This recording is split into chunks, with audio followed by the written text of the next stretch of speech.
Brandon Sanderson, one of the biggest names in epic fantasy, has just come out of stealth mode. I have been lying to you, and it is time for me to admit the truth. I might have gone a little overboard in the last 2 years. Kickstarter is live right now for 4 brand new Secret Sanderson novels. As of the time of filming, it is the second most funded Kickstarter in history, having raised over $19.5 million. It's only a matter of time before it's going to overtake the previous record holder. And as to the question of how high it will go, well, I'm personally betting on 31.7 million, but I still think that might be too conservative. We are seeing history in the making. Everyone is asking how? I do not understand. And who else might be able to replicate this level of success? I'm going to break down those answers, but I think the far more interesting question is, what does this mean for the future of publishing? Stick around to the end to find out why I think Brandon Sanderson's move is the beginning of the end for traditional publishing's outdated business model.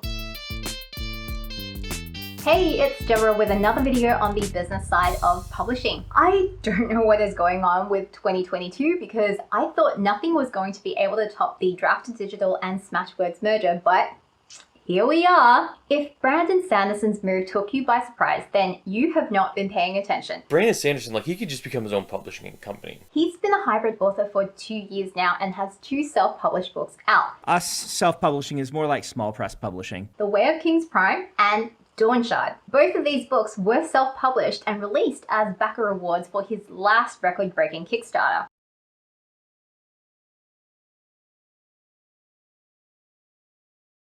Even so, there are still way too much to unpack in one video, so I'll be doing more breakdowns later, and I will also be referring to other videos that I've made along the way when they're relevant. Let's get the obvious questions out of the way. How did he write so many books in secret on top of all his other writing commitments? I'm pretty confident that he is a robot. That man is able to write faster than I can read. The answer's not actually that interesting and not that much of a secret. I take a break from what I'm supposed to be doing by doing what I'm not supposed to be doing. The 4 secret novels that are being released as part of the Kickstarter are all about 100,000 words long and were written over a 2-year period. Sanderson writes every day and he writes at about 500 words per hour, which is actually not that fast. And if you want to see what that looks like in real time, you can check out the replays of my writing sprints in November and December, or take a look at these Sanderson videos from when he was writing the Risen interlude for Words of Radiance. Some of the time I normally would spend playing video games or doing some other relaxed, taking a break from my work. I instead wrote 1,000 words of a secret project, or a couple pages or something like that. That's it. That's how you get to 4 secret novels. How can Brandon Sanderson put out this many books when his peers are struggling? There's 3 things. The first 2 are his mindset and his habits, and I've done more detailed videos on both of those topics. The third reason is just sheer experience. Brandon Sanderson has published over 40 novels, and that's not even considering the fact that every single Stormlight book is really a standard trilogy plus a short story collection bound in 1 volume. He's done all that over the last 2 decades, and before then he wrote 12 unpublished novels. You get more efficient with every single book you write, not just because you are building your craft as a writer, but also because you are learning what works for you in terms of your habits and your routines, and you are also building systems and processes and a team of people behind you. And when you write in one universe, the amount of time you have to spend doing world building with every successive book rapidly diminishes. Epic fantasy, as a general rule, just takes longer to write because of the world building time penalty. The amount of time you have to spend building your setting is akin to the amount of research time that somebody writing historical fiction would have to do, or somebody writing a substantial investigative piece of nonfiction. There's a minimum level of world building you have to do in order to meet reader expectations for the genre. 3 of his 4 secret novels are all Cosmere books. They're all set in a universe that he has been building for the last 3 decades. As a point of comparison, Tolkien spent about 40 years to create Middle-earth. In addition, Sanderson has spent a lot of time building up Dragonsteel Entertainment to be the company that it is today. I come up with these lofty ideas, and then there's like a team of 30 people who actually make them happen. Now, we are growing the team and getting more experience. We are a little small press. I say little small press. We're a mid-sized press, basically. Our primary goal is to make sure we don't mess up what we think we can do already. And as we manage that, we will level up and do other things. When you look at the cumulative amount of skill and experience and systems and infrastructure that Sanderson has got all in one place, you start realizing just how much of a gap there is for other authors to try and bridge. Let's take Will Wight as an example. He's an author that I would put at roughly about the same point in his career as Sanderson was right before he got the call to complete The Wheel of Time. He is already becoming known as a genre-defining author. Wight's books are universally acknowledged to be the gold standard in progression fantasy, a relatively new niche that is somewhere between lit RPG and epic fantasy. He actually once asked Brandon Sanderson and Christopher Paolini at DragonCon whether or not he should make the jump to traditional publishing, and both of them told him, no, you are doing much better self-publishing. In those 9 years, Wight has published 19 novels, roughly 2 per year, and has hit the New York Times bestsellers list with the audiobook releases of his last 2 books. And like Brandon Sanderson, Will Wight has more ideas than he knows what to do with, and all of his books are set in an interconnected universe known as the Willverse. He's got his own publishing company too, Hidden Gnome Publishing, which has about 6 people as compared to Dragonsteel Entertainment's 30 or so. All in all, Will Wight is pretty much up there as far as top self-publishing fantasy authors go. And even taking all of this into consideration, the fastest he can get a book out is once every 6 months. Technically, he could push that to once every 3 months, but he would be burning himself out. And he has already burnt himself out at least once. For a brand new author who is doing everything alone, 6 months is a real stretch. I started writing my debut epic fantasy novel back in November for NaNoWriMo, and I'm currently in revisions.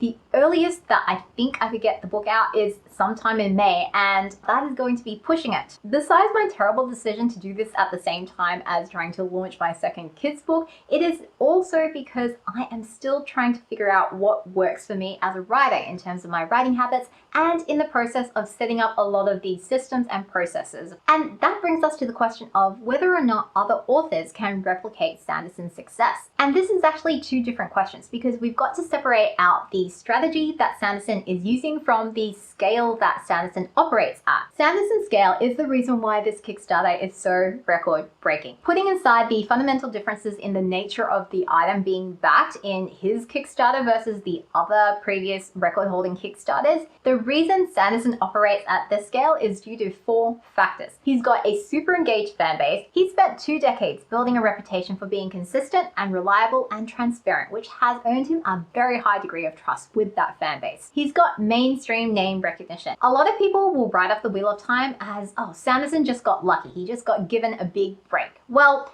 yes, he did, but that didn't come out of nowhere. He had to publish enough books that were good enough on their own to convince Harriet McDougall that he would be someone who would be capable of finishing off a genre-defining series that was her husband's legacy.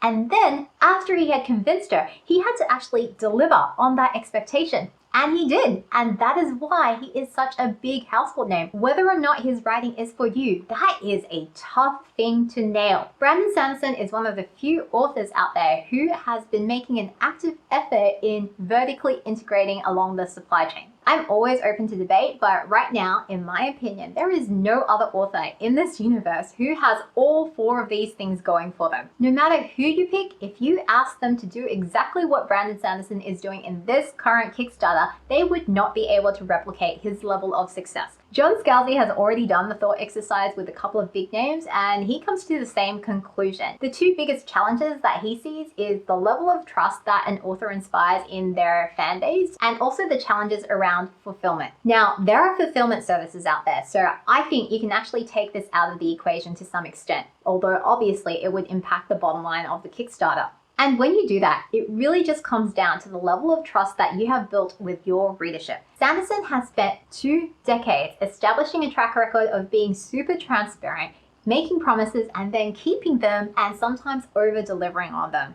If you know of any other author who even comes close to this, please let me know in the comments, because I can't think of one. But let's not stop here, because concluding that Brandon Sanderson is super successful because he is Brandon Sanderson is not helpful to anybody. Let's peel away all of those Sanderson specific factors and have a look at the basic strategy. And when you do that, you'll realize that Sanderson is doing the exact same thing that every single successful self-published author is doing. Self-published authors have proven for years that the guaranteed way to building a commercially successful self-publishing business is as follows. Number 1, put out a quality book that a sufficiently large number of readers will buy and enjoy. Number 2, build direct relationships with your readers. Number 3, release frequently and consistently. Number 4, double down on your successes. And number 5, write in series, spin-offs, and in the same universe. Brandon Sanderson did not invent this. There's plenty of debate around tactics, but anybody who is making a full-time income from self-publishing is following the same playbook. Now, with the Kickstarter, take the swag and the hardcovers and the experimental subscription box feature out of the equation. Consider the Kickstarter, bearing in mind the level of trust that Brandon Sanderson's fans have in his ability to deliver on what he promises. All of a sudden, this looks exactly like an ebook only release with a long pre-order period. Once you realize this, you also realize that there is no reason why anybody else couldn't do the exact same thing. And in fact, many self-published authors do this and advocate this particular tactic. That's why I think this is the nail in the coffin for the traditional publishing business model. I'm not just saying this because I am a self-published author who is biased against traditional publishing. I am basing this on what I saw in my previous life as a chartered accountant auditing traditional publishers. What we're seeing with Brandon Sanderson's Kickstarter is just how many copies an author can move on their own based on the strength of their author brand, their relationship with their readership, and their own author platform. I think it shines a very bright spotlight on exactly what kind of value add a traditional publisher is bringing to the table. Because the traditional publishing business model has been broken for the last 2 decades. It is basically gambling because the whole thing relies on selling large quantities of print books. It made sense back when the only way to get a book to a reader was to print it using printing technologies like the letterpress or offset printing. The cost of setting up a print run using these technologies is enormous because you have to produce printing plates. The only way this was commercially feasible was to print a large number of books so you could take advantages of the economies of scale. And then you had to deal with the headache of transporting these books from the printers to readers. The amount of money you had to raise up front to actually produce a book was huge. That's how royalty arrangements got started in the first place. Authors couldn't afford to finance print runs on their own, so they would sell their manuscript to a publisher who was willing to put up the capital to actually produce the book and get it distributed. And in return, the publisher paid the author an upfront advance on those earnings and took on the risk of whether or not that book would eventually sell or whether they would be left with a whole pile of useless paper that nobody was going to buy and that they would have to pulp. That's why historically publishers keep the lion's share of all of the proceeds from the sales, because out of those proceeds they have to actually pay back all of the costs of their investment. In those circumstances, the traditional publishing model makes a whole ton of sense and is actually pretty fair. The party contributing most of the value, which in those circumstances were really to do with the financing of the print run and the eventual distribution of the books, that party is bearing most of the risk, and so that party should get most of the rewards. But over time, it's led to some really undesirable outcomes, because ultimately, publishers were just trying to minimize their risk, because no matter how well they think the book is written, no matter how well they think they know the market, no matter how sophisticated their model is for estimating the total lifetime sales on a book, at the end of the day, when a publisher decides how many copies should be printed in an initial print run of a new title, they're just guessing. So of course you end up in this situation where a few moneymakers are subsidizing all of the losses from bad bets that publishers have made. This business model just doesn't make any sense today. The barriers to getting a book to market are lower than they ever have been before, because there are more formats than just print and more distribution channels than just brick and mortar retail. With print on demand and advances in offset printing technology and well-established global distribution chains, any indie author who uses distribution partners like Ingram Spark or Drafted Digital and Smashwords has the same notional reach as any traditional publisher. The rise of ebooks and audiobooks means you have two formats where you don't have a marginal cost of production for every single sale you make. Once you recoup your upfront costs of producing the ebook or the audiobook, every sale thereafter is pure profit. And the level of investment required to produce a quality book is so low these days. $5,000 max will be more than sufficient for 90% of the books out there for both print and ebook format. Most books can be done for significantly less without compromising quality. The two most expensive things are the cover and editing. Everything else can be done pretty cheap, or if you really want to and you had the time and the skills or the relationships to barter for the required skills, you could actually put a quality book out with zero cash invested upfront. Audiobooks are more expensive, with a minimum investment of $250 per audiobook hour, which is roughly equivalent to about 10,000 words. But even here, home recording studio equipment and software has become so cheap and so high quality that self-narrating and self-publishing a quality audiobook is actually very achievable. And with more funding options than ever, the barriers to entry have never been lower. In a world where setting up a crowdfunding campaign is so easy, there is no reason ever to be making wild guesses about how many copies your book will sell and then taking the completely unnecessary risk of going all in on an offset print run without knowing exactly how many pre-orders you have to finance it. You don't need to be able to move thousands of copies for a title to be commercially viable. The break-even point on my first book was like 83 copies. I made back my investment within the first week of launch. So what else do traditional publishers do that is still actually of value? Well, I think there's actually still quite a lot. So I am not saying that traditional publishing doesn't offer any value. They clearly have a lot of expertise. And I'm also not saying that everybody should be self-publishing in the sense of doing absolutely everything from beginning to end for every single aspect of every single title, because self-publishing isn't for everyone.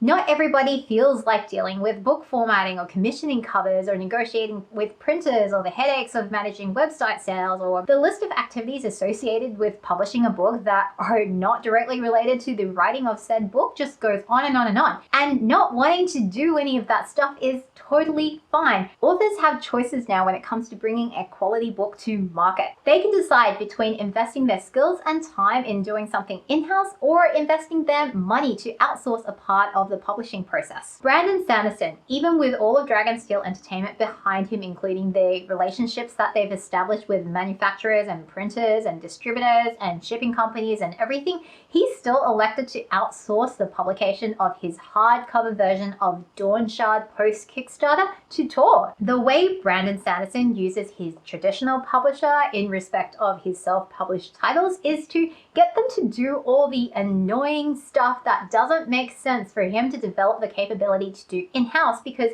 it either requires too much specialized knowledge or it doesn't happen frequently enough to justify the expense of actually bringing it in-house. These things are not trivial and they do definitely add value, but I'm sorry, they do not add sufficient value to justify a traditional publisher taking the lion's share of the proceeds from book sales by default. As a business owner, I would much rather put out a call for an RFP or an RFQ on an as-needed basis to get some sort of contracted consulting advisory type of arrangement with a very defined scope of work, rather than handing over all control of my IP to a traditional publisher. The decision of whether or not you should go traditional publishing or not for a particular book should not be an all or nothing deal. You, as an author, should be in control of your IP and your business, and for every single title, you should get to make the call on which parts of the publishing process and that value chain you are going to outsource and to whom, and you should have the right to fire them if they're not performing,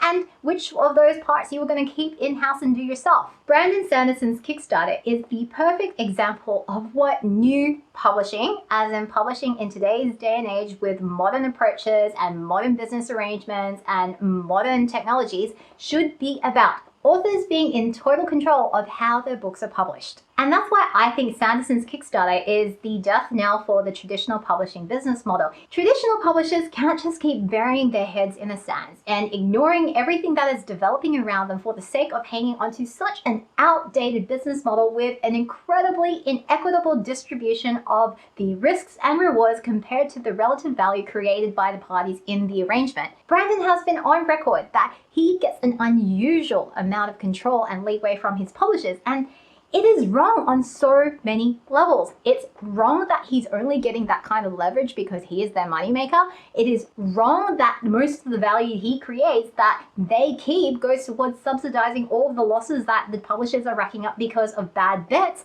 It is wrong that other authors who are not as established or not as high profile or for whatever reason don't get the same kinds of opportunities and same kinds of support that Brandon Sanderson does simply because their books are not earning out. The main reason their books are not earning out is because traditional publishers insist on overcapitalizing the initial print run because their outdated business model insists on taking an unnecessary risk of large, splashy, print-centric launches when those same titles could be launched very profitably if traditional publishers would only get with the times and test out market demand with ebook launches before committing to these huge offset print runs. As traditional publishers know that the end is nigh, and they know it has been coming for ages, and now that one of the biggest names in epic fantasy, a genre-defining author of our generation, has made the move to self-publishing very publicly in a record-breaking Kickstarter, the writing is on the wall. The balance of power is shifting towards authors at last, and I think we're going to see established authors with dedicated fan bases break away and start self-publishing some of their new books. I think as established authors follow Sanderson's example to strike out on their own, it'll make room for new and less well-established authors to get the kinds of opportunities and support they deserve from their traditional publishers. I think traditional publishing contracts are going to have to move in a more favorable direction for authors because traditional publishers are going to have to actually woo and try to retain their best authors, because Brandon Sanderson's example gives their best moneymakers confidence to follow in his footsteps. And if all their best and most reliable moneymakers are moving away, then I think we'll finally see traditional publishers start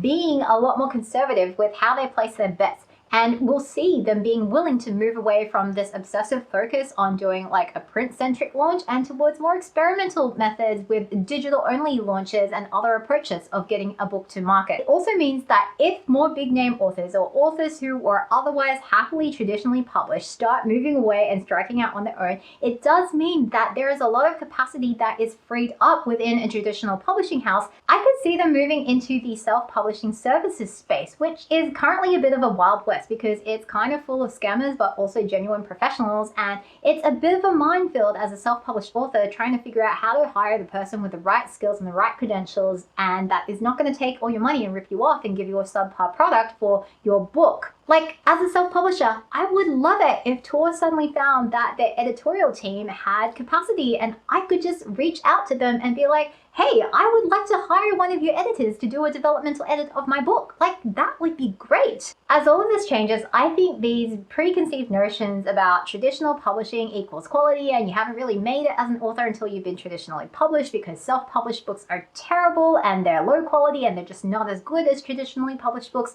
I think all of that is going to fade away. And we'll stop talking about traditional publishing and self or indie publishing as these two distinct camps, because under the new normal for publishing, we're not going to have two distinct business models anymore. We're just going to have one paradigm where authors are in control. I've got way more to unpack in future videos and I'll put them all up here when they're uploaded, but until then, enjoy a playlist of every single analysis that I have ever done on Brandon Sanderson. Traditional publishing is dead. Long live new publishing.